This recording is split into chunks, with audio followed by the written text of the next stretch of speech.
My name is Stacy Peterson, and my topic that I was given is: Are some children and families at greater risk for economic hardship than others? And is it possible to reduce the economic hardships among American families? Economic hardships is when a person is unable to achieve the minimum decent standard of living. These hardships affect a person's ability to have proper food, clothing, shelter, running water, electricity, phones, and improper plumbing. The poverty guidelines were set in 1960, and they are considered out of date and need to be revised to meet today's cost of living standards. However, a family of 4 is classified as living in poverty if their income is less than $22,000. The following is a list that you can ask yourself regarding the economic hardships among families. If you answer yes to any of these, then it is possible that you need to improve your family situation. Financial insecurities. Do you have difficulties paying medical bills, utility bills, or difficulties paying your mortgage? Housing insecurities. Has the wage earner missed a rent payment in the past year? Health insecurities. Does your family go without health insurance or doctor's appointments? Food insecurities. Does your family lack sufficient resources to produce food and have a balanced meal each night? If you answered yes to these questions, then it's possible that your family is at a higher risk for economic hardships.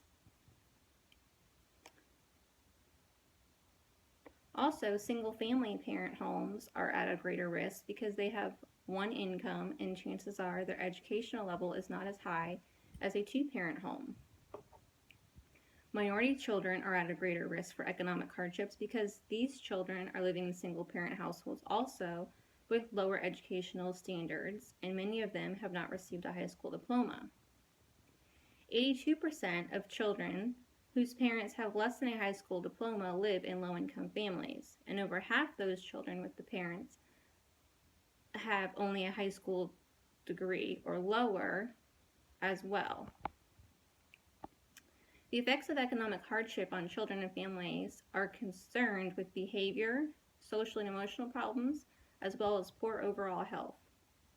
And children with hardships can impede on their cognitive development and cause problems with the children's ability to learn. Children need a stable and nurturing environment for the sturdy foundation for later achievements. When a family is feeling stressed about their economic hardship, it often leads to depression. And in children, it can often lead into dropping out of school and not completing their education.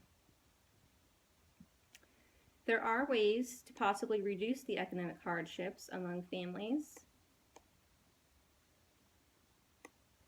Some of these ideas are to increase the minimum wage.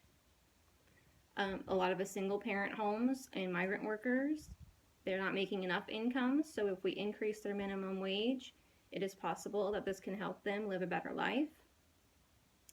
Have child care program assistance. I know this is something that's already available, but many people probably are not aware of it and how to qualify for it. So I believe more education needs to be brought up about this. Cash supplements. Health coverage for all employees. Many families, as stated earlier, do not have health coverage and go without because it's not possible for them.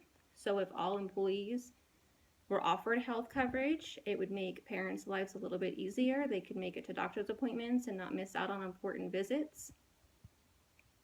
And paid family leave. Many employers do not offer paid family leave, so when parents have to take a sick day, they're not getting paid for it, and that only makes it more difficult because they're losing income for that day when their child needs to be with them. Many minimum wage paying jobs do not offer health coverage or paid leave. When a member of the family becomes sick, they can't afford to miss work or the pay for the doctors. So this puts them in a bind, as stated earlier. As a country, we really need to take part in the effort to reduce the economic hardships. We need an economy that works for everyone and has a better workplace flexibility. In order to help reduce the economic hardships on child poverty and income inequality in the U.S., can be reduced by effective, widespread, and long-range and long-lasting changes will require shifts in both national policies as well as the economy. Thank you.